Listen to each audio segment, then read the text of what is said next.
prayerlessness, ஜெபமின்மை நம்முடைய வாழ்க்கையிலே நாம் அடுத்த நிலைகளை அடைவதை தடுக்கிறது. ஹல்லேலூயா. ஹல்லேலூயா. கொஞ்சம் உற்சாகமா சபையில இருங்க. வாய்களை திறந்து பேசுவோம். ரைட். ஆகவே ஜெபமின்மை என்ன பண்ணுதுன்னு சொன்னா நாம் அடுத்த நிலையை அடைவதை தடுக்கிற ஒரு காரியமா இருக்கிறது. இப்ப இன்னொரு வார்த்தையில சொல்லுவோம்னு சொன்னா ஜெபமின்மை பாவம். என்னது ஜெபமின்மை?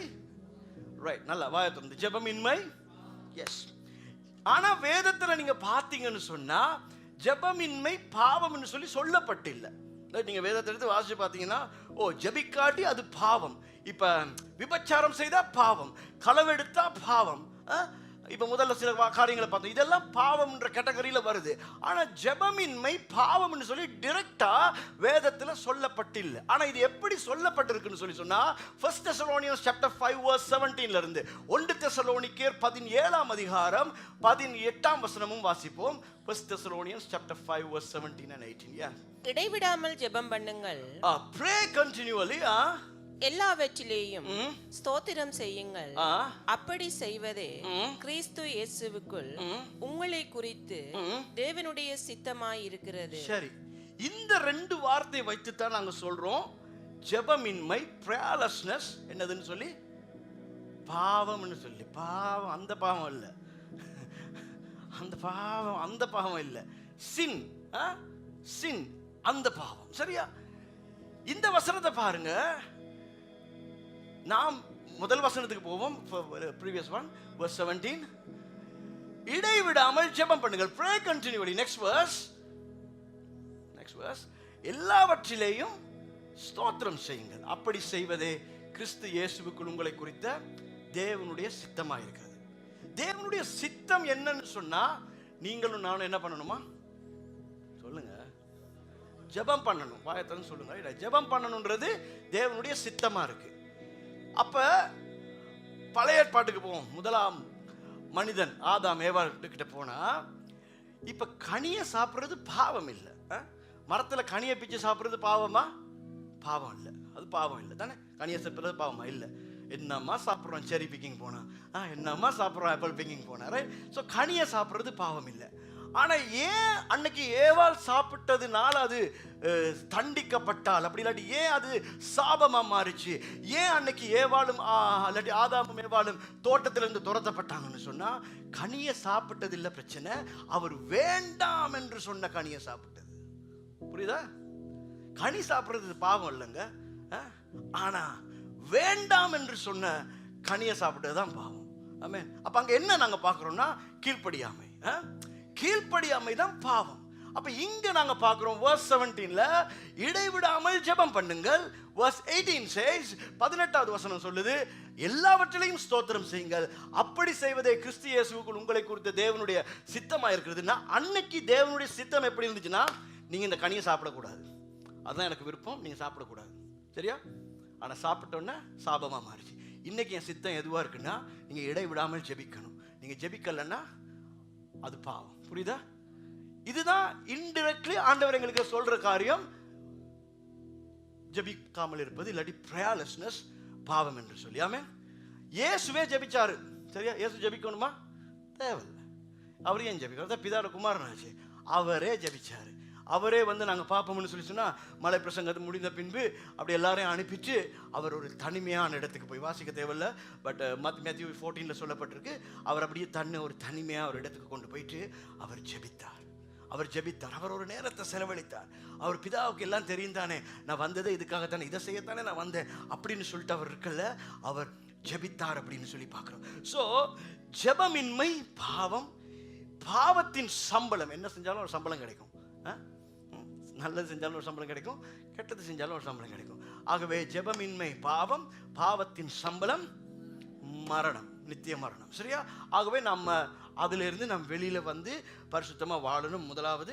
அடுத்தது நம்முடைய வாழ்க்கையின் உயர்வுகளை அடைய, மேன்மைகளை அடைய நாம் ஜெபிக்க வேண்டும். இப்ப நமக்குள்ள ஒரு கேள்வி இருக்கு. என்னன்னு சொன்னா, ஏன்னா ஜெபிச்சு ஜெபிச்சு எல்லாவற்றையும் பெறணும், ஆண்டவருக்கு தெரியாதா எனக்கு என்ன தேவைன்னு சொல்லி? ஆமா, அப்படித்தானே? ஆண்டவருக்கு தெரியாதா ஏன் இந்த ஆண்டவர் எனக்கு தேவையானதை கொடுக்கிறார்? இல்ல, அவருக்கு தெரியும் தானே எனக்கு என்ன தேவைன்னு சொல்லி அவர் கொடுக்கலாமே, ஏன் கொடுக்கிறார் இல்லைன்னு சொல்லி நமக்குள்ள ஒரு கேள்வி இருக்கலாம். இந்த தேவ ராஜ்யம் கிரியை செய்கிற ஒரு விதம் உண்டு.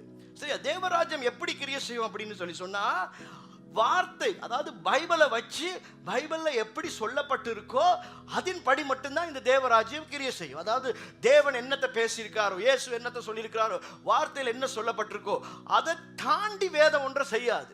ஆகவே வேதம் சொல்லுதுன்னு சொல்லி சொன்னா, கேளுங்கள் கொடுக்கப்படும், தட்டுங்கள் திறக்கப்படும், தேடுங்கள் கண்டடைவீர்கள்னு சொன்னா, நீங்க கண்டடைகிறதுக்கு கேட்டிருந்து பத்தாது. என்னத்தை வேதம் சொல்லுதோ நீங்க அதை செய்தா தான் வேதம் அதுல சொல்லப்பட்டிருக்கிறத நமக்கு கிடைக்கும். ஆமே, நாம சொல்றோம் ஆண்டவர் கொடுக்க வேண்டியதானே, ஏன் வச்சுக்கிட்டு இருக்கிறாருன்னு சொல்லி. ஆண்டவர் என்ன தெரியுமா சொல்றாரு? நீ கேட்க வேண்டியதானே, எனக்கும் கஷ்டமா தான் இருக்கு வச்சுக்கிட்டு இருக்கிறதுக்கு அப்படிங்கிறாரு. அவர் கொடுக்கிறாரு இல்லைன்னு நம்ம குறை சொல்றோம், அவருக்கு நீ கேட்கற இல்லையம்மா அப்படின்னு சொல்லி அவர் சொல்லிக்கிட்டு இருக்காரு. ஏன்னா அவருக்கு கொடுக்கணும், ரைட்? ஆனா கொடுக்க விடாதபடி யார் தடை பண்ணிட்டு இருக்கிறான்னா, நாங்க தான் தடை பண்ணிட்டு இருக்கோம். நாம தான் கேட்கறது இல்லை, நம்ம தான் அவருடைய சமூகத்துக்கு போறது இல்லை. நம்மளுடைய சமூகத்தில் போய் அமர்ந்து கேட்கும் பொழுது அவர் அதை நமக்கு கொடுக்கிறவராக இருக்கிறார். ஒரு வசனத்தை பார்த்துப்போம். யாக்கோபு 4ஆம் அதிகாரம், ஜேம்ஸ் சாப்டர் 4:2. நீங்கள் இச்சித்தும் உங்களுக்கு கிடைக்கவில்லை. இச்சித்தும் கிடைக்கவில்லை, அதாவது ஆசைப்படுறீங்க, அது கிடைச்சா நல்லா இருக்கும், அது எனக்கு வேணும், அது இருந்தா நல்லோம் அப்படின்னு நினைக்கிறீங்க. ஆனா என்ன வார்த்தை சொல்லுது? உங்களுக்கு கிடைக்கவில்லை. நீங்கள் கொலை செய்தும் பொறாமை உள்ளவர்களாய் இருந்தும், அதாவது நீங்க அவ்வளவு எக்ஸ்ட்ரீம் போய் கொலை செஞ்சாவது எடுத்துருவோம், பொறாமை கொண்டாவது எடுத்துருவோம். அதாவது பொறாமைன்னு சொல்லணும்னா பொறாமை மூலமா நம்ம செய்வோம், பொறாமை நிமித்தம் பல காரியங்கள் செய்வோம். எதையோ ஒன்று பெற்றுக்கொள்றதுக்கு, எதையோ ஒன்று அடையிறதுக்கு பொறாமைப்பட்டு அவங்க அதை பெற்றக்கூடாது, இவங்க இதை பெற்றக்கூடாதுன்னு சொல்லி அதுக்கு எகென்ஸ்டா பல காரியம் செய்வோம். ஆனா வார்த்தை சொல்லுது அடையக்கூடாமல் போயிருச்சு. அதாவது கொலை செஞ்சும் வேலை இல்ல, பொறாமை கொண்டும் வேலை இல்ல, நமக்கு கிடைக்காம போயிருச்சு. ஓகே, நீங்கள் சண்டையும் யுத்தமும் பண்ணியும் நீங்கள் விண்ணப்பம் பண்ணாமல் இருக்கிறதினாலே, விண்ணப்பம் பண்ணாமல் இருக்கிறதினாலே, அதாவது ப்ரே பண்ணாமல் இருக்கிறதினாலே, you do not have because you do not ask God. அப்படின்னா என்னது? நீங்க ஜெபித்து கேட்கறது இல்ல ஆண்டவர்கிட்ட. இதனால விண்ணப்பம் பண்ணாமல் இருக்கிறதினாலே உங்களுக்கு சித்திக்கிறதில்லை, உங்களுக்கு கிடைக்கிறதில்லை. ஏன்னா நீங்க ஜெபிச்சு கேட்கறது இல்ல. நம்ம ஜெபிச்சு கேட்கறது இல்ல, ஆண்டவர்கிட்ட கேட்காததினால எஸ் நமக்கு கிடைக்காம இருக்கு. சில காரியம் இருக்கு, நம்ம கேட்போம், அவர் தாமதிப்பார், என்ன அவருடைய டைம்ல கொடுக்கறதுக்காக. சில காரியத்தை நம்ம ஜெபித்து கேட்போம், அவர் அதை கொடுக்காம இருப்பார் என்று சொன்னா அது நமக்கு அவசியம் இல்லை, நமக்கு தேவையில்லை, அது நம்மள ஒரு பிரச்சனையில போட்டு விட்டுரும், அது நமக்கு தேவனுடைய சித்தம் இல்லை அதை நாங்கள் பெற்றுக்கொள்றது, அதனால கிடைக்காம இருக்கும். ஆனால் சில காரியங்கள் தேவனுடைய சித்தமாவே இருக்கும், ஆனால் அது என்ன தேவன் கொடுக்கணும்னே இருப்பாரு. ஆனால் நம்முடைய இருதயத்தில் அதை குறித்து எந்த விண்ணப்பமும் நாங்கள் ஏறெடுத்திருக்க மாட்டோம், ஜெபித்திருக்க மாட்டோம். ஆகவே நம்மளால அதை பெற்றுக்கொள்ள முடியாமல் இருக்கு.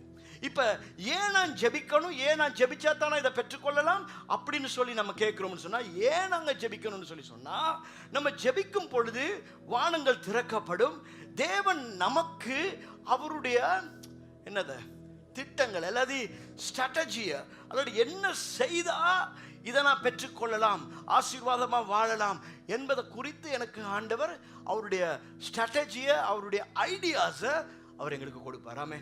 நம்முடைய ஆண்டவர்கிட்ட இருக்கிற மாதிரி ஐடியாஸ் யாருக்கிட்டையும் இல்லை, ரைட்? நம்ம நினைப்போம் நான் ரொம்ப ஹார்ட் ஒர்க் பண்றேன், ஆனால் எனக்கு ஒரு சீரான ஒரு ஹாப்பியான ஒரு லைஃப் என்னால் வாழ முடியலை, ரொம்ப அவர்ஸ் நான் கஷ்டப்படுறேன், ரொம்ப மணி நேரம் நான் வேலை செய்கிறேன், விடிய காலையில் எழும்புறேன், ராத்திரி மட்டும் வேலை செய்கிறேன். அப்படின்னா நான் ரொம்ப ஹார்ட் ஒர்க் பண்ணாலும் எனக்கு ஒரு ஆசீர்வாதமான காலை நீட்டி அப்படியே ஆசீர்வாதமாக எல்லாவற்றையும் அனுபவிக்கிற ஒரு வாழ்க்கை எனக்கு கிடைக்குதில்லை அப்படின்னு ஒரு குழப்பத்தில் நம்ம இருக்கிறோம்னு சொன்னால், ஆண்டவர் சொல்கிறாரு உங்களுக்கு ஹார்ட் ஒர்க்கும் வேணும் தான், அதே நேரத்தில் பிரேயர் வேணும். ஏன்னா அப்பதான் நான் என்னுடைய ஸ்ட்ராட்டஜியை உங்களுக்கு வெளிப்படுத்துவேன். ஆமென். பத்தல்ல. ஆமென், ஆமென். சிலர் பாருங்க ரொம்ப கஷ்டப்பட்டு வேலை செய்வாங்க, ஆனால் அவங்களோட லைஃப்பில் எப்பயுமே கஷ்டமாகவே தான் இருக்கும். ஒரு உயர்வை அடைய மாட்டாங்க, ஒரு மேன்மையை அடைய மாட்டாங்க, ஒரு ஒரு ஒரு ஒரு ஒரு இடத்துல அப்படியே சிக்கின மாதிரி அப்படியே போய்கொண்டே இருக்கும். அதிலிருந்து வெளியில கொண்டு வரணும் அப்படின்னு சொல்லி சொன்னா, ஆண்டவர் அண்டையில நெருங்கும் போது அவர் நமக்கு நல்ல நல்ல யோசனைகளை அவர் கொடுப்பார். ஆமென். இதை எப்படி செய்யணும்? சில காரியங்களை பார்க்கும்பொழுது ஒரு பெரிய மலை போல இருக்கும், சில காரியங்களை பார்க்கும் பொழுது ஒரு பெரிய தடை போல இருக்கும். அப்ப நம்ம இந்த தடையை தாண்டறதுக்கு, இந்த மலையை தாண்டறதுக்கு நாங்கள் ஆண்டவருடைய பாதம் ஓடாம அநேகருடைய பாதங்களுக்கு அருகில ஓடி, அநேகர் அண்டையில ஓடி, எப்படி நான் இந்த மலையை தாண்டலாம், எப்படி நான் இதை அடையலாம், எப்படி நான் இதை தாண்டலாம்னு சொல்லி அநேகர் இடத்துல ஓடி ஓடி ஓடி ரொம்ப களைத்து போயிருப்போம். ஆனால் ஆண்டவர் சொல்றாரு, இல்லை, நீங்க என் பாதம் வந்தீங்கன்னு சொன்னா, நீங்க என் சமூகத்தில் அமர்ந்திருந்து ஜெபித்தீங்கன்னு சொல்லி சொன்னா, நான் உங்களுக்கு என்னுடைய பிளான்ஸை காட்டுவேன், என்னுடைய ஸ்ட்ராட்டஜிஸ், என்னுடைய பிளான்ஸ் என்ன செய்ய, அதன்படி நீங்க செய்யுங்க, ராஜா மாதிரி வாழ்வீங்க. எப்படி வாழ்வீங்க? லேடிஸ் எல்லாரும், ஆண்கள் எல்லாரும் ராஜா மாதிரி வாழ்வாங்க, வைஃப் எல்லாரும் ராணி மாதிரி வாழ்வாங்க, பிள்ளைகள் எல்லாரும் அதை மாதிரி வாழ்வாங்க. ரைட். ஒரு சம்பவத்தை பார்ப்போம் வேதத்தில். யோசுவா 6ஆம் அதிகாரம் 1ஆம் வசனத்திலிருந்து 5ஆம் வசனம் வரை. யோசுவா சாப்டர் 6 verse 1 to 5. எரிகோ இஸ்ரவேல் புத்திரருக்கு முன்பாக அடைக்கப்பட்டிருந்தது. ஒருவரும் வெளியே போகவும் இல்லை, ஒருவரும் உள்ளே வரவும் இல்லை. எரிகோ, இஸ்ரவேல் ஜனங்கள் புறப்பட்டு போய் கொண்டிருக்கிறாங்க. அவங்களுக்கு போகிற வழியில இந்த எரிகோ மதிலை காண்றாங்க. சரியா? இந்த எரிகோ மதில் அடைக்கப்பட்டிருக்கு. அதனால அவங்களால அந்த இடத்தை அடைய முடியல. ஒரு பெரிய தடை. இன்னைக்கு நம்ம லைஃப்ல கூட நம்ம இப்படியே பிரயாணித்து கொண்டிருக்கிறோம். நம்ம லைஃப்ல தேவன் கொடுத்த சில ஆசீர்வாதங்களை அடைய முடியாம, ஒரு இடத்தை போய் சேர முடியாம ஒரு பெரிய தடை நம்மளை சுற்றி இருக்கலாம். நமக்கு முன்பதாகவும் சில எரிகோ மதில்கள் இருக்கலாம். சரியா? Next verse. கர்த்தர் யோசுவாவை நோக்கி, கர்த்தர் யோசுவாவை நோக்கி. இப்ப என்னன்னா, இங்க கனெக்ஷன் இருக்கு. இவர் ஜெபிக்கிறாரு, ஆண்டவர் அவரோட பேசுறாரு. Right, okay. இதோ எரிகோவையும் அதன் ராஜாவையும் யுத்த வீரரையும் உன் கையில் ஒப்பு கொடுத்தேன். ஆண்டவர் இங்க பார்த்தா இவங்க எரிகோ மதிலுக்கு முன்னால நிக்கிறாங்க. உள்ள யார் இருக்கிறான்னு தெரியுது இல்ல. பெரிய மதில், பெரிய உயரமான மதில். ஆனா உள்ள இருக்கிற ராஜாவையும் யுத்த வீரர் எல்லாத்தையும் ஆண்டவர் சொல்றாரு, நான் உங்க கையில கொடுத்துட்டேன். நாமே நம்பக்கூடிய மாதிரி இருக்கா? சொல்லுங்க. அந்த போட்டோக்கு தாண்ட ஜெரிகோ,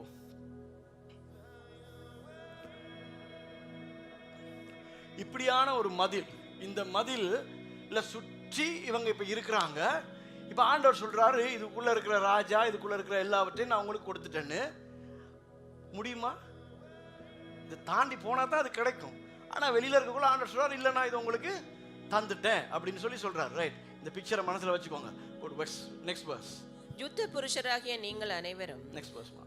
பட்டணத்தை சூழ்ந்து ஒரு தரம் சுற்றி வாருங்கள். இப்ப ஆண்டவர் என்ன சொல்றாருன்னா, யுத்த புருஷராகிய நீங்கள் அனைவரும் பட்டணத்தை சுற்றி, அதாவது எரிகோ பட்டணத்தை சுற்றி அப்படியே சுற்றி வாருங்கள். இப்படி 6 நாள் செய்ய கடவீர்கள். இப்படி 6 நாள் செய்ய கடவீர்கள். 6 நாள் அதை அப்படியே சுற்றி வாங்க. ஓகே. 7 ஆசாரியர் பெட்டிக்கு முன்பாக 7 ஆசாரியர், 7 ஆசாரியர், அது ஒரு கமா வந்திருக்கணும்ல. 7 ஆசாரியர் பெட்டிக்கு முன்பாக, அதாவது பெட்டியை உடன்படிக்கை பெட்டி எடுத்துட்டு போறாங்க. அதுக்கு முன்பதாக 7 ஆசாரியர்கள் போறாங்க. பிரீஸ்ட் 7 பேர் போறாங்க. 7 கொம்பு எக்காலங்களை பிடித்துக் கொண்டு 7 கொம்பு எக்காலங்களை பிடித்துக் கொண்டு போக வேண்டும். 7ஆம் நாளில் பட்டணத்தை 7 தரம் சுற்றி வர கடவர்கள். பட்டணத்தை 7 முறை. ஒவ்வொரு நாளும் எத்தனை முறை சுத்தணுமா? முதல் 6 நாளும் 6 நாளும் ஒரு முறை சுத்தணும்.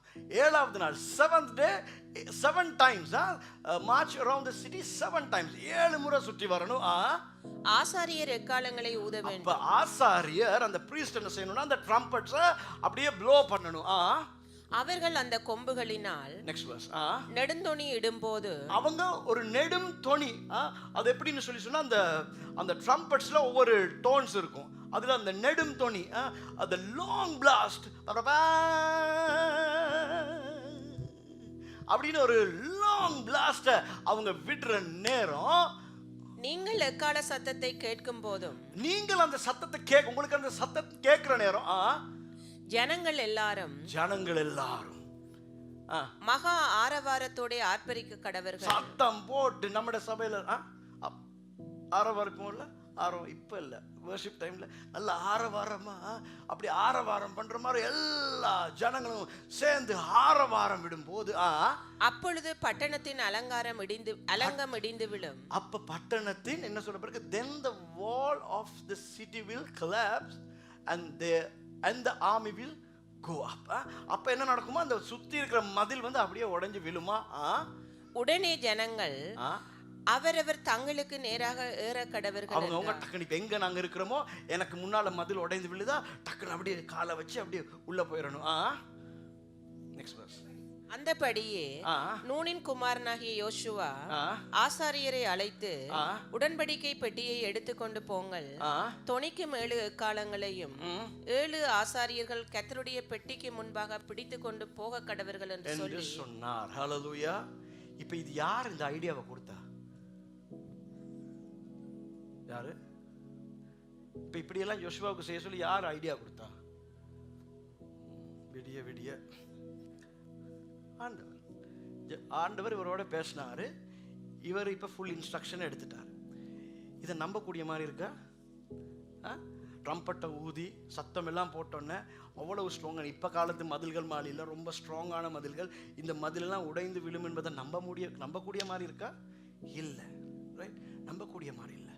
ஆனால் ஆண்டவருடைய சமூகத்துக்கு அன்னைக்கு யோசுவா போன நேரத்தில் தேவன் யோசுவாவுக்கு ஒரு காரியத்தை செய்ய சொல்றார். verse 20 இது அப்படியே அவங்க சொல்லிடுறாங்க.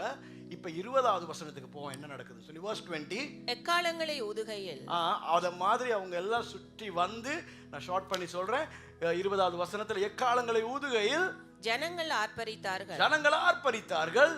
எக்கால சத்தத்தை ஜனங்கள் கேட்டு மகா ஆரவாரத்தோட முழங்குகையில் அலங்கம் இடிந்து விழுந்தது. உடனே ஜனங்கள் அவரவர் தங்களுக்கு நேராக பட்டணத்தில் ஏறி பட்டணத்தை பிடித்தார்கள். சரியா? தொடர்ந்து நீங்க வாசிச்சுக்கோங்க. ஆகவே ஆண்டவர் இந்த 6ஆம் அதிகாரம் 1ஆம் வசனத்திலிருந்து யோசுவாவுக்கு இன்ஸ்ட்ரக்ஷன்ஸ் கொடுக்கிறார். இப்படி எல்லாம் செஞ்சா இந்த மதில் உடைந்து விழுந்துடும், நீங்க போய் பெற்றுக்கொள்ளலாம்னு சொல்லி. அதே மாதிரி அவங்க இன்ஸ்ட்ரக்ஷன் அங்கால பாஸ் பண்றாங்க. verse 20 ஆகும் பொழுது அதே மாதிரி எந்த எரிகோ மதில் அவர்களை சுற்றி இருந்ததோ அந்த மதில் உடைந்து விழுந்தது. அவங்க போய் அந்த தேசத்தை பிடித்து கொண்டாங்க. ஹல்லேலூயா. இத செய்யாம, இந்த ஆண்டவரிடத்துல போகாம, ஜெபிக்காம, இந்த யோசுவா என்ன செஞ்சிருந்தாருன்னா, இருந்து எப்படி செய்யலாம்னு சொல்லி இருக்கிறவங்கள கூப்பிட்டு கதைச்சு கொண்டு அட்வைஸ் எடுத்துக்கொண்டு இருந்திருந்தாருன்னு சொல்லி சொன்னா அவங்க ஒரு நாளும் உள்ள போயிருக்க முடியாது. இல்ல இவங்க மைண்டுக்கு, இப்ப உங்களோட என்னுடைய மைண்டுக்கு நமக்கு எப்படி தோணும்னு சொல்லி சொன்னா, இந்த மதில போறதுன்னா இந்த மதில முதல்ல உடைக்கணும். அப்ப ஏதாவது ஊழி தானே, எதைய வச்சு சுத்தியலை வச்சு அடிச்சு ஒரு ஹோலை உண்டு பண்ணி அதுக்குள்ளால ஒரு ஆள் போகணும், 2 பேர் போகணும். இப்படி ஏதாவது செய்யற சின்ன மூளை தான் நமக்கு இருக்கு. நம்முடைய ஞானத்தில் இவ்வளவுதான் நமக்கு செய்யலாம், அதுக்குள்ள போறதுக்கு இவ்வளவுதான் செய்யலாம். அதை அடிச்சு உடைச்சு ஒரு கல் அங்க விழும்போது அப்படியே வந்து நம்மளை பிடிச்சிருவாங்க அவங்க. சரியா? இது நடக்கிறதுக்கு சான்ஸே இல்லை. ஆனா ஆண்டவருடைய யோசனைக்கு, ஆண்டவருடைய ஸ்ட்ராட்டஜிக்கு, ஆண்டவருடைய திட்டத்துக்கு அவங்க இடம் கொடுக்கும் போது, அதை படி ஆண்டவர் சொன்னதின் படி அவங்க செய்யும் பொழுது அவங்களால முடியுமா இருந்துச்சு ஈஸியா போயிட்டு அன்றைக்கு அந்த எரிகோவை கைப்பற்றுவதற்கு. ஹல்லேலூயா. அப்ப இது ஜெபம் இல்லாட்டி ஆண்டவர் எப்படி இதை எங்களுக்கு சொல்ல முடியும்? ஜெபம் இல்லாட்டி ஆண்டவர் எப்படி எங்களுக்கு இந்த வழிகளை காண்பிக்க முடியும்? இன்னைக்கு நம்ம லைஃப்பை கூட சுற்றி அநேக மதில்கள் காணப்படலாம். இன்னைக்கு நம்முடைய லைஃப்ல கூட அநேக மதில்கள் நம்மை சுற்றி இருக்கலாம். நம்ம யோசிக்கிறோம், ஐயோ இது இப்படித்தான் செஞ்சு இதை தாண்டலாம், இப்படி செஞ்சாதான் இதை அடையலாம், இப்படித்தான் நான் இங்க போகலான்னு சொல்லி எங்களுடைய மனித யோசனையில நாங்க பல காரியங்களை செய்து குழம்பி போய் தேவ சமாதானத்தை இழந்து போய் நாம் தவித்து கொண்டிருக்கலாம். இந்த காலவேளையில் ஆண்டவர் சொல்கிறார், ஜபிக்காம இருக்காங்க, நீங்க ஜபிக்கிறதுக்கு என் சமூகத்துல வாங்க, என் பாதத்துல நீங்க அமரும் போது நான் உங்களுக்கு சில காரியங்களை காண்பிப்பேன். அதன்படி செய்யும் பொழுது பெரிய ஜெயங்களை நீங்க காண்பீங்க என்று ஆண்டவர் சொல்கிறார். யாவரும் எழுந்திருப்போம் இந்த காலவேளையிலே. ஹல்லேலூயா, ஹல்லேலூயா. நன்றி ஆண்டவரே, நன்றியோடு துதிக்கிறோம் ஆண்டவரே. ஒரு கம்யூனிகேஷனுமே இல்லாட்டி ஆண்டவரால் எந்த ஐடியாவும் நமக்கு கொடுக்க முடியாது. நம்ம ஆண்டவரோடு பேசணும், ஆண்டவரோடு உறவாடணும். அப்ப மட்டும்தான் ஆண்டவரால் முடியும் எங்களோடு பேச, எங்களுக்கு அவருடைய திட்டங்களை வெளிப்படுத்த அவரால் முடியுமாயிருக்கும். ஆண்டவர் சொல்றார், நீங்க ஜெபித்திருந்தால் நான் உங்களுக்கு காண்பித்திருப்பேன். இன்னைக்கு அநேக காரியங்கள் நிமித்தம் நாங்கள் ஆண்டோட பாதத்திலிருந்து, ஆண்டவரே ஏன் எனக்கு இப்படி, ஏன் இது இப்படி நடக்குது, ஏன் இப்படி நடக்குது, இல்லை ஏன் இது கிடைக்கல, ஏன் இது தாமதமாகுது, ஏன் இந்த பாடுகள், ஏன் இந்த பிரச்சனைகள் என்று சொன்னால், ஜெபித்தினால் நான் உனக்கு காண்பிப்பேன் நீ என்ன வழியில போக வேண்டும் என்று சொல்லி. சில திருமண வாழ்க்கையில் சில நேரத்தில் திருமணமாகி சந்தோஷம் இல்லை, சமாதானம் இல்லை. ஏன் ஆண்டவரே என் வாழ்க்கையில சந்தோஷம் இல்லை, சமாதானம் இல்லை. அந்த வாழ்க்கையில சந்தோஷம் சமாதானத்தை தேவன் தருவார். நீங்க குடும்ப சமாதானத்துக்காக பல காரியங்களை செய்ய பார்க்குறீங்க. இல்லை, கர்த்தர் சொல்ற, என் பாதத்துக்கு வந்தா நான் எல்லாவற்றையும் கண்ட்ரோல் பண்ணுவேன். என் பாதத்துக்கு வந்தா நான் எதை செய்யணும் எதை செய்யக்கூடாதுன்னு சொல்லுவேன். சில நேரத்தில் நம்ம அவசரப்பட்ட காரியங்களை பேசி நாங்கள் தீர்க்கலான்னு பார்க்கிறோம். இல்லை, என் பாதத்துக்கு வந்தா நான் எதை பேசணும் எதை பேசக்கூடாது. 6 நாள் அமைதியாக தான் போகணும், 7வது நாள் தான் ஆர்ப்பரிக்கிற நாள். 6 நாள் அமைதியாக போகணும். ஆண்டவர் சொன்ன இன்ஸ்ட்ரக்ஷன்ஸை அப்படியே ஃபாலோ பண்ணாங்க, எல்லாம் அப்படியே ஃபாலோ பண்ணாங்க. ஆண்டவர் சொன்னதை ஃபாலோ பண்ணாங்க. எதுவும் பேசக்கூடாது. பக்கத்துல போவீங்க, ஆனா பேசக்கூடாது. என்ன பேசுனா அவிசுவாசமா பேசிடுவீங்க. அவ்வளவு பேர் அந்த மதிலை சுற்றி போகும் பொழுது பேச விட்டுருந்தா பேசிருப்பாங்க. என்னது இவர் போ சொல்றாரு, நாங்க போறோம், என்ன இதை சுத்தி வந்தா மதில் விழுந்துருமா, என்ன பேச்சா இருக்கு இது அப்படின்னு சொல்லி ஆளுக்கு ஆளு அவிசுவாசமா பேசி கர்த்தருடைய செயலிழக்க பண்ணியிருப்பாங்க. ஆனா ஆண்டவர் எனக்கு சொன்னார், அமைதியா சைலண்டா நீங்க போங்க, நான் சொல்லும் பொழுது எக்காலத்தை ஊதுங்க, ஆரவார சத்தத்தோட என்ன துதிங்க, அப்பொழுது நான் என் கிரியை செய்வேன். ஹல்லேலூயா. அவர் எப்படியோ செய்வார். அவர் எப்படி செய்வார்னு நமக்கு தெரியாது. அன்னைக்கு அவங்க ஆரவாரித்த நேரம் அந்த மதிலெல்லாம் எப்படி உடைஞ்சு விழுந்துச்சுன்னா அது ஆண்டவருக்கு மட்டும்தான் தெரியும். அன்றைக்கு அந்த எரிகோக்குள்ள இருந்த ராஜா, யுத்த வீரர்கள் ஆச்சரியப்பட்டிருப்பாங்க, எப்படி இவ்வளவு பலம் மிக்க மதில்கள் உடைந்தது, என்ன பலத்துல இவங்க இதெல்லாம் உடைத்தாங்கன்னு அவங்க ஆச்சரியப்பட்டிருப்பாங்க. இன்னைக்கு உங்க லைஃப்ல கூட இருக்கிற மதில்கள், தடைகளை தேவன் உடைக்க வல்லமுள்ளவரா இருக்கிறார். ஆனா நம்ம செய்ய வேண்டியதை செய்யறோம்ல பிரதர், அதை விட்டுட்டு ஓடி ஓடி ஓடி நம்ம கஷ்டப்பட்டு இதை செய்திடலாம். நம்ம ஒரு டார்கெட் வச்சிருக்கிறோம், இன்னைக்கு இவ்வளவு உழைச்சு, நாளைக்கு இவ்வளவு உழைச்சு, 1 மாசத்துல 1 இயர்ல இப்படியெல்லாம் நான் செஞ்சுட்டேன்னு சொன்னா நான் இங்க வந்துடலாம்னு நினைக்கிறோம். அன்று சொல்ல, இல்லம்மா, என் பாதத்துல வா, இவ்வளவு கஷ்டப்பட தேவையில்லை, இவ்வளவு கஷ்டப்படவே தேவையில்லை. நான் உங்களுக்கு ஒரு இளைப்பாறுதலான வாழ்க்கையை கொடுத்திருக்கிறேன். இளைப்பாறுதலான ஒரு வாழ்க்கை, இளைப்பாறுதலான ஒரு வாழ்க்கை, இளைப்பாறுதலான ஒரு வாழ்க்கை, ஒரு இளைப்பாறுதலான வாழ்க்கை. கர்த்தர் உங்களோடு பேசுகிறார். கண்களை மூடி அங்கும் இங்கும் பார்க்காம ஆண்டவர்கிட்ட கேளுங்க, எனக்கு அந்த இளைப்பாறுதலான வாழ்க்கை தேவை. பிள்ளைகளே, உங்கள் தகப்பனுக்காக தாய்க்காக தேவனிடத்தில் பரிந்து பேசுங்க. என் தகப்பனுக்கு ஒரு இளைப்பாறுதலான வாழ்க்கையை கொடு ஆண்டவரே, என் தாய்க்கு ஒரு இளைப்பாறுதலான வாழ்க்கையை கொடு ஆண்டவரே. ஓ அம்மாமாரே, உங்களுடைய பிள்ளைகளுக்காக ஜெபிங்க. கேளுங்க, ஆண்டவரே, என் பிள்ளைகளுக்கு ஒரு இளைப்பாறுதலான வாழ்க்கையை கொடு ஆண்டவரே. என் பிள்ளைகள் கஷ்டப்பட்டு போயிட்டு இருக்காங்க ஆண்டவரே. ஆண்டவரே, ஒரு இளைப்பாறுதலான ஒரு வாழ்க்கை, ஒரு இளைப்பாறுதலுக்குள் இருந்து கொண்டு இந்த பூமியின் ஆசீர்வாதங்களை சுதந்தரிக்கட்டும், கர்த்தருடைய நன்மைகளை சுதந்தரிக்கட்டும்.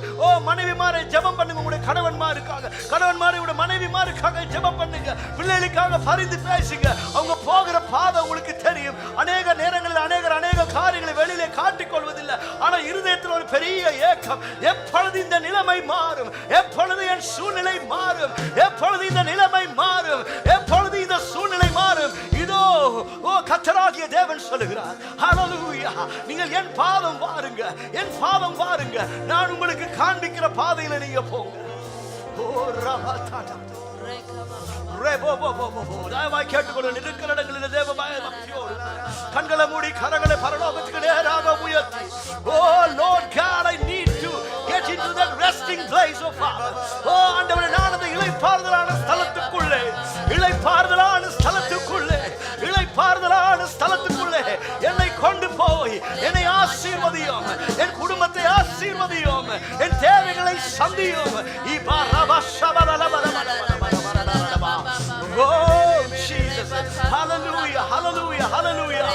எப்படி நடக்கும் என்று தெரியாது. ஆனா நான் ஜெபிக்கும் பொழுது எனக்குள்ள ஒரு நம்பிக்கை உண்டு. நான் ஜெபிக்கும் பொழுது நான் கேட்பதை நான் பெற்றுக்கொள்வேன் என்கிற நம்பிக்கை எனக்கு உண்டு. எப்படி நடக்கும் எனக்கு தெரியாது, எப்படி மதில் உடையும் என்று எனக்கு தெரியாது, எப்படி கதவுகள் திறக்க போகுது எனக்கு தெரியாது. ஆனா ஒன்று மாத்திரம் எனக்கு தெரியும், நான் ஜெபிப்பேன். நான் கேட்கும் பொழுது தேவன் எனக்காக செய்வார், அவர் என்னோடு பேசுவார். என்னோடு நீர் சொன்ன வார்த்தைகளை நான் நம்புகிறேன் ஐயா.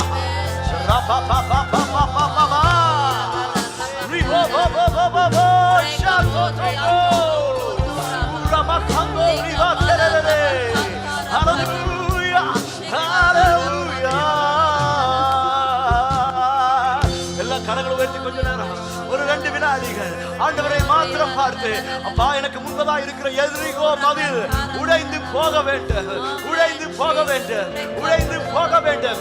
I pray in the name of Jesus. இயேசுவின் நாமத்தினாலே, இயேசுவின் நாமத்தினாலே, இயேசுவின் நாமத்தினாலே இப்பொழுது நான் ஜெபிக்கிறேன்.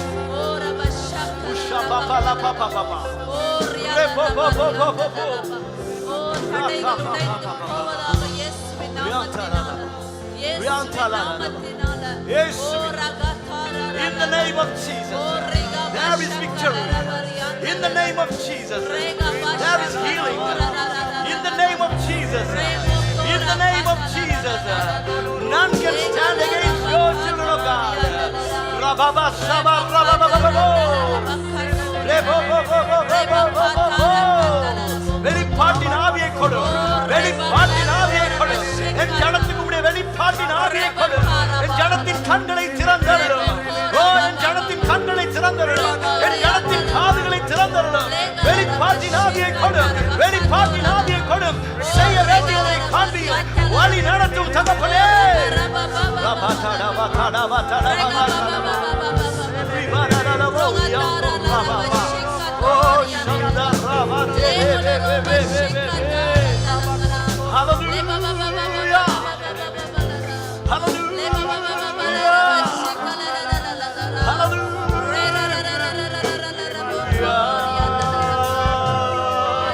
இது எப்படி நடக்கும் என்று எனக்கு தெரியாது, ஆனால் எப்படியோ அவர் செய்து முடிப்பாரே.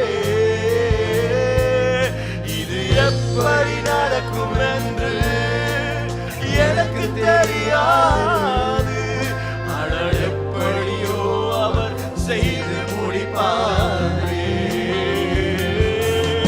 இது எப்படி நடக்கும் என்று எனக்கு தெரியாது, ஆனால் எப்படியோ அவர் செய்து முடிப்பாரே.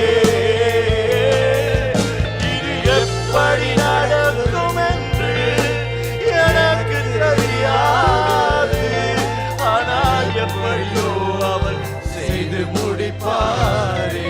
அன்றைக்கு ஆண்டவர் இயேசு சீஷர்களை பார்த்து சொன்னார், லட்சக்கணக்கானோர் இருக்கிறார்களே, இவர்களுக்கு ஆகாரம் கொடுங்கள், எதையாவது தேடி எடுத்துக் கொண்டு வாருங்கள். அவருடைய கைகளிலே 5 அப்பத்தையும் 2 மீன்களையும் கொண்டு வந்து கொடுத்தார்கள். சீஷர்களுக்குள்ளே ஒரு எண்ணம் தோன்றி இருக்கலாம், இத்தனை ஜனங்களுக்கு எப்படி நாம் ஆகாரம் கொடுக்க போகிறோம்? ஆனா அவங்க என்ன செய்தார்கள்? இயேசு சொன்னதை கேட்டார்கள், இயேசு சொன்னதை கேட்டு செய்தார்கள். ஓ, இயேசு சொன்னதை கேட்டு ஒரு அடி எடுத்து அந்த ஜனத்திடத்திலே போய் ஆகாரம் தேட ஆரம்பித்தார்கள், ஆகாரம் தேட ஆரம்பித்தார்கள். ஒருவரும் அவ்வளவு லட்சக்கணக்கான ஜனங்களுக்கு ஆகாரம் வைத்துக் கொண்டிருக்க போவதில்லை. மன்னிக்க, அத்தனை ஆயிரங்களுக்கு அவர்கள் ஆகாரத்தை வைத்துக் கொண்டிருக்க போவதில்லை. ஆனால் சீஷர்கள் இயேசு சொன்னதை கேட்டு போய் தேடும் போது ஒரு சிறு பையனிடத்தில் 5 அப்பம் 2 மீன், 5 அப்பம் 2 மீன் அதை பெற்றுக்கொண்டு இயேசுவின் கைகளிலே கொடுத்த போது அதுல அந்த 1000 ஜனங்களுக்கு அது ஆசீர்வாதமாய் மாறியது, அது ஆசீர்வாதமாய் மாறியது. ஓ, அவர் சொன்னதை செய்யும் போது அது ஆசீர்வாதமாய் மாறும். நீங்க ஜெபிக்கும் போது அவர் உங்களுக்கு செய்ய சொல்லுவார், உங்களுக்கு செய்ய சொல்லுவார், உங்களுக்கு வழியை காட்டுவார், நீங்க போக வேண்டியதை பாதையை காட்டுவார். அது ஒரு சிறிய காரியமா இருக்கலாம்.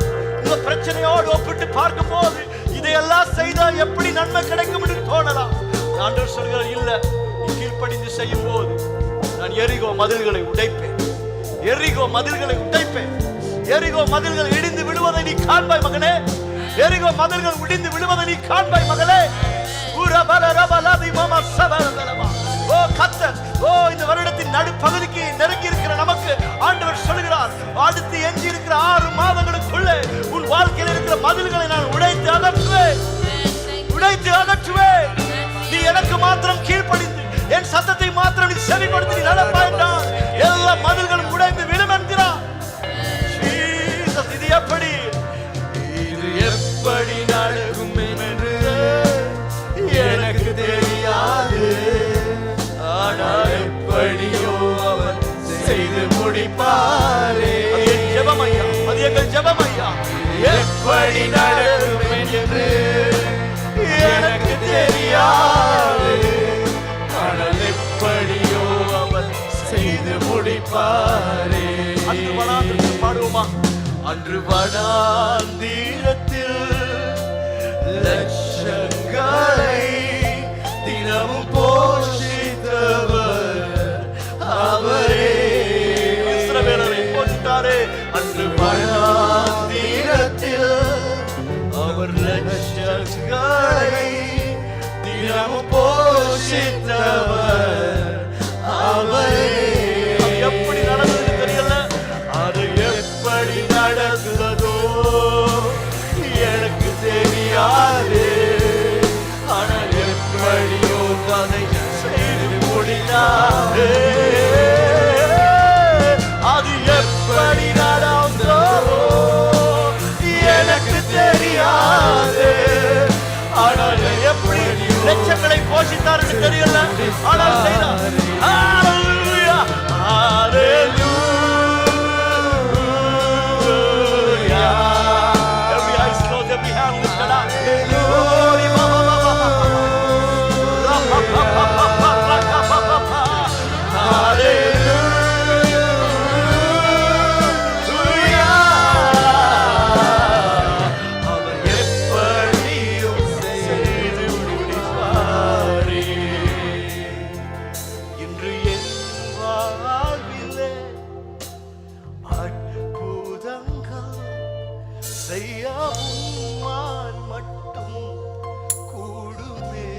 நம்பிக்கையோடு பாடுறீங்களா?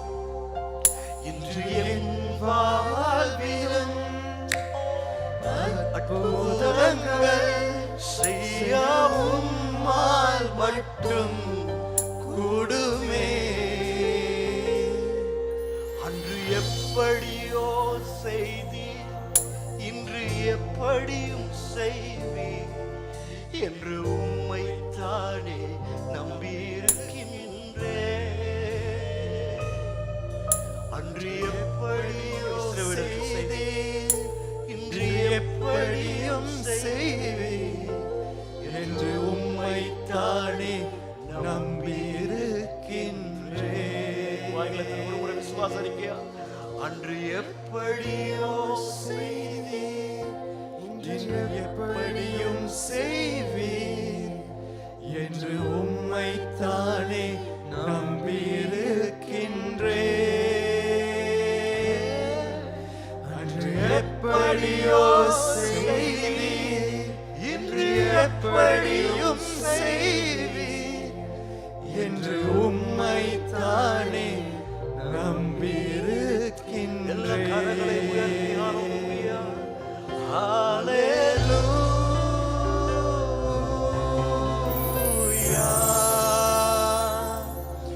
ஹalleluya.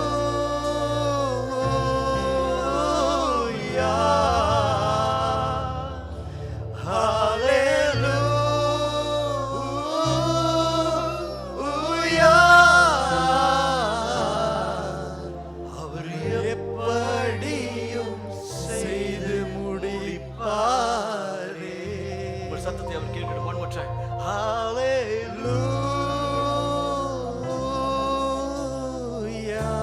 வரண்டல நெருங்கி வாங்க brother sister. Hallelujah.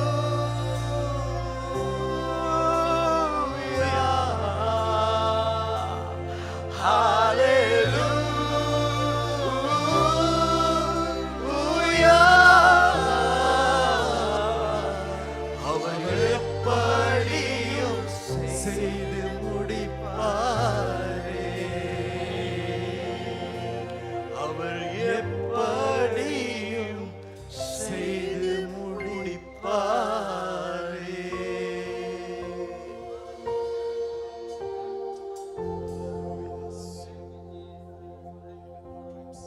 நன்றி ஆண்டவரே, நீ செய்ய வல்லமை உள்ளவர். நீ நினைத்தது தடைபடாது. முடிவெடுத்தால் யார் மாற்ற முடியும்? நீ சொன்னதை அப்படியே செய்து முடிக்கிறவர். சொன்னதை செய்து முடிக்கும் வரை உங்களை நான் கைவிடவே மாட்டேன். சொன்னதை செய்யும் வரை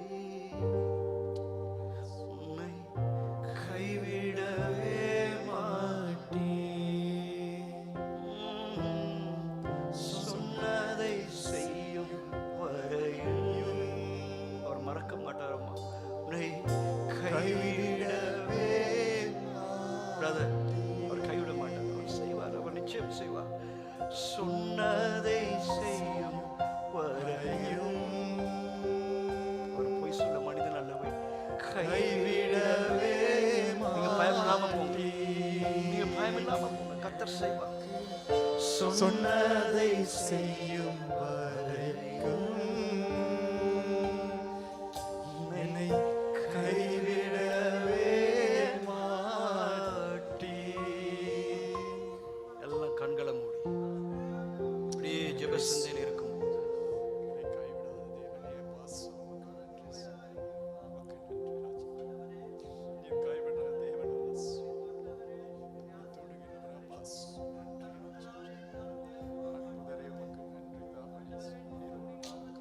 Thank you Jesus, thank you Jesus, thank you Jesus. நன்றி நன்றி நன்றி நன்றி நன்றி. ரீபாபா கொஞ்ச நேரம் ஆண்டவரோடு பேசலாம்.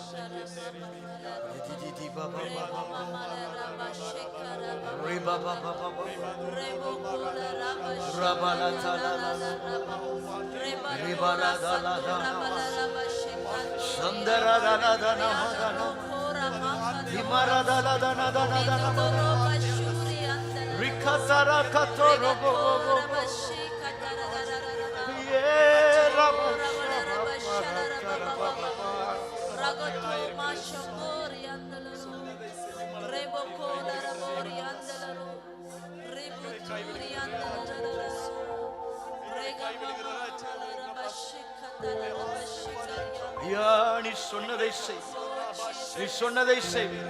தருவேன் என்றால் தருவீர். எல்லா பயங்கள் நீங்கட்டும் ஆண்டவரே. இயேசுவின் நாமத்திலே எரிகோ மதிலே உடைந்து விழுவாயாக என்று ஜெபிக்கிறேன். In the mighty name of Jesus. இயேசுவின் நாமத்திலே என் ஜனத்தின் ஆசீர்வாதத்தை தடுக்கிற எல்லா எரிகோ மதில்களும் இடிந்து விழுவாக.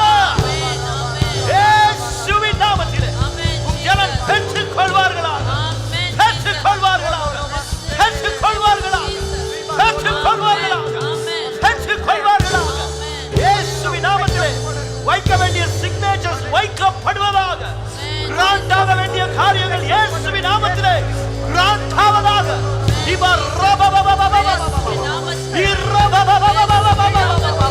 அடைக்கப்பட்ட வாசல்கள் திறப்பதாக. In the name of Jesus, in the mighty name of Jesus. Hallelujah. சத்துருவே வெளியேறுவாய், சத்துருவே ஜனத்தை விட்டு வெளியேறுவாயா, சத்துருவே ஜனத்தை விட்டு வெளியேறுவாயா.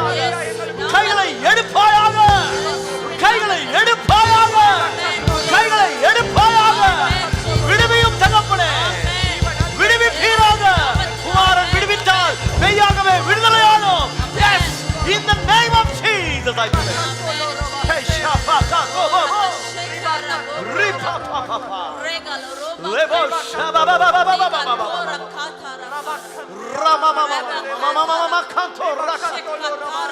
Riko koko koko. Raba kato koko. இயேசுவின் நாமத்திலே சங்கிலிகள் அறுக்கப்படும். இயேசுவின் நாமத்திலே சிறைச்சாலை கதவுகள் திறக்கிறது. இயேசுவின் நாமத்திலே சிறைச்சாலை கதவுகள் திறக்கிறது. இயேசுவின் நாமத்திலே சங்கிலிகள் அறுக்கப்பட்டு போய்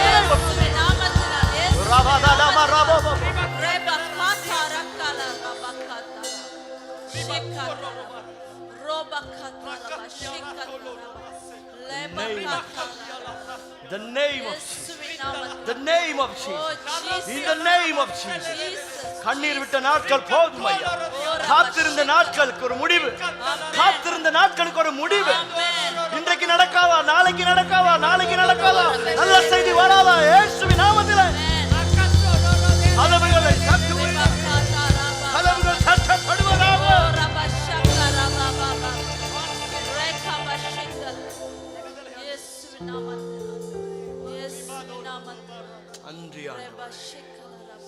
நன்றியோடு